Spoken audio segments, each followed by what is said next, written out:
Hey guys, it's me again, Newt, and with me are Cal and Q, and you're listening to Off Cooldown podcast. We are breaking our usual episode release schedule and format to talk about the timely and important matter. We'll be tackling some very serious and sensitive topics.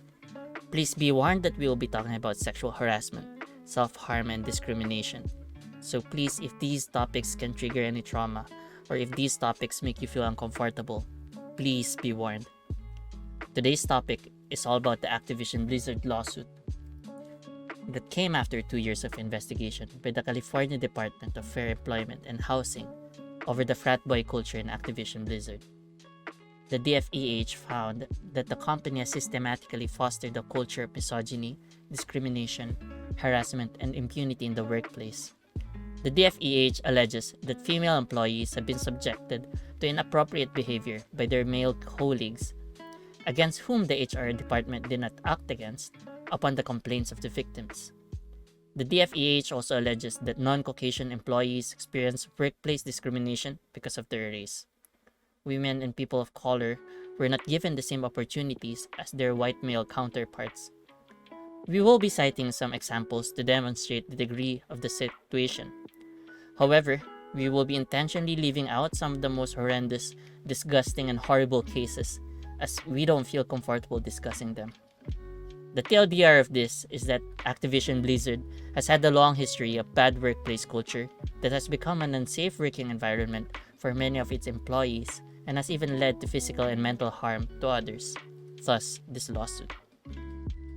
So, before going more into the lawsuit, I just want to talk about how Blizzard has a bit of a history when it comes to misconduct flying under the radar and a worse history of responses to this kind of misconduct.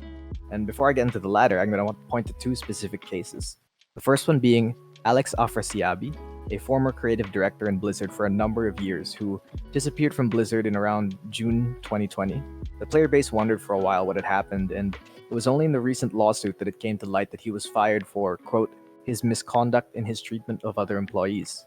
Though it wasn't exactly clarified what this misconduct was, Kotaku recently put out an article regarding what Afrasiabi called the Cosby Suite, a room in BlizzCon 2013 where he and a few other game dev higher-ups would gather for drinks around a literal portrait of Bill Cosby, seemingly jokingly revering him, this is Bill Cosby, who at the time already had several sexual abuse allegations against him, all of which would have been proven in 2014.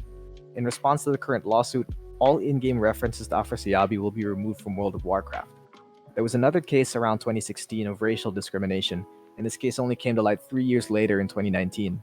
In a tweet longer, former Blizzard employee Julian Murillo Cuellar detailed bullying and discrimination that he experienced during his time with the company. He went on to mention how, after bringing the issue to light and talks with Blizzard HR, he was met with a sudden wave of negative performance reviews after being with the company for some 5-odd years. This led to a decline in his mental health, eventually culminating with him taking a medical leave in 2017, followed by unpaid leave in 2018 and his own resignation. And the reason I felt it was important to bring up these cases is one, because it shows that the kind of behavior that we're seeing now was possibly already in the company since 2013. It's like 8 years. At 2013 at least. And it's been under wraps for a very long while. And the second reason is because of Blizzard's response to it. During the case of Julian, their response to it, TLDR, quote, while the company does not comment on individual personnel issues, we can share that having an inclusive and respectful work environment is extremely important to us. They went on to say that fostering a respectful work environment is extremely important to them, and they have policies in place against harassment and discrimination, and a number of channels for employees to come forward should they experience such things. But that wasn't the case for him. Blizzard would follow that same line of thought in pretty much all of their statements regarding similar matters down the line, maintaining their own narrative of the company's innocence and how they have a very inclusive and open workplace, and they would just deflect the accusations. The most recent scandal sees Blizzard taking this to an extreme, where they basically point a finger at the DFEH and say, no you. Their official response initially stated that, quote, the DFEH includes distorted and in many cases false descriptions of Blizzard's past. We have been extremely cooperative with the DFEH throughout their investigation, including providing them with extensive data and ample documentation, but they refused to inform us of what issues they perceived. And Blizzard continued on by saying, quote, the picture that DFEH paints is the picture the DFEH paints is not the Blizzard workplace of today.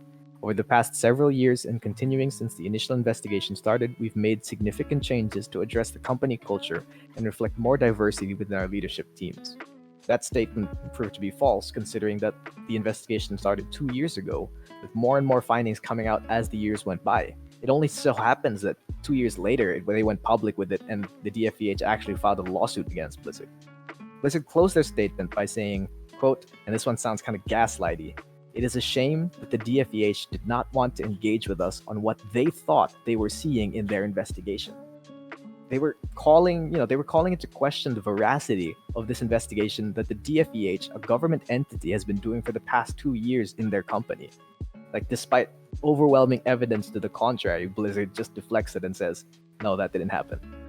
After this response was met with criticism, as it should be, Blizzard's CEO, Bobby Kotick, backpedaled on that response, saying, quote, "Our initial responses to the issues we faced together and to your concerns were quite frankly tone deaf." Yeah, no shit, Bobby. He continued on by saying that, quote, "It is imperative that we acknowledge all perspectives and experiences and respect the feelings of those who have been mistreated in any way. I am sorry that we did not provide the right empathy and understanding." He said this right before Blizzard went ahead and hired WilmerHale, a known union buster firm, in light of the recent Blizzard Employees walkout. Relating to that, the Blizzard employees themselves also clapped back at this by signing a letter that condemns the company response. So over 1,000 employees signed a letter that basically says, categorizing the claims that have been made as distorted and in many cases false creates a company atmosphere that disbelieves its victims. It also casts doubt on our organization's ability to hold abusers accountable for their actions and foster a safe environment for victims to come forward in the future. These statements makes it clear that our leadership is not putting our values first. Immediate corrections are needed from the highest level of our organization. So, I guess that's so much for every voice matters. Aside from the letter, Activision Blizzard employees also staged a walkout last July 28th. The protest event, formerly known as the Activision Blizzard Walkout for Equality, was held by the employees last Wednesday, both online and at the Activision Blizzard campus. Several in-game protests were also conducted in World of Warcraft, as you can see from the footage we have here. And then this was also followed by several streamers and personalities calling for boycotts to support these efforts by the employees. Additionally, some gaming websites such as Prima Games, The Gamer, and Game Explain stopped covering Activision Blizzard games. This case against Activision Blizzard is proving what many women already know.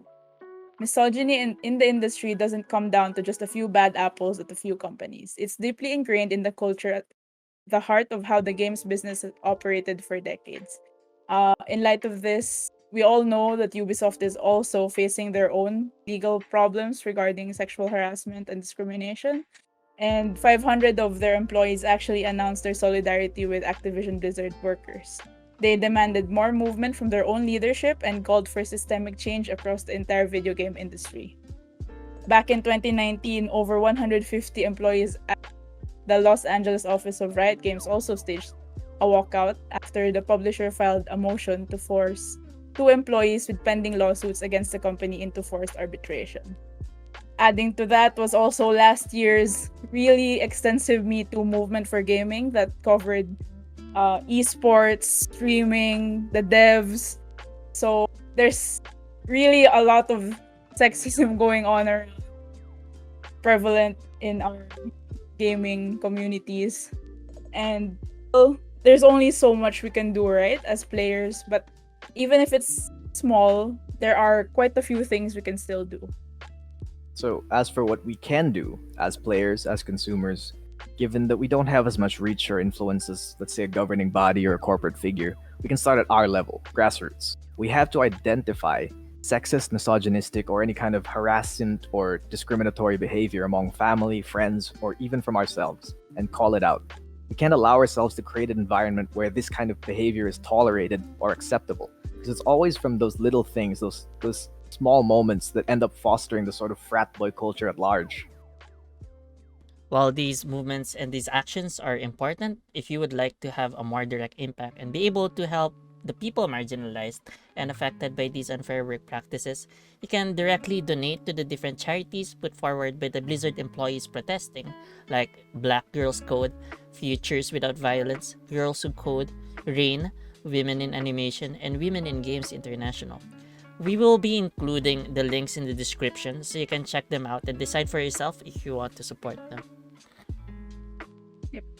As for other things you can do as a player that are quite simple to do, first of all, keep yourself updated and listen to the victims. Listen to whenever a case like this comes out, keep yourself informed. Know the environment behind the games that we all enjoy, because they are made by people and we should care about how they're made. Speak out against stuff like this, spread awareness about them, and most importantly, use your platform. Even if you're just one person with one Discord server with like 3 of your friends, every voice that speaks out against something bad will eventually lead to some change.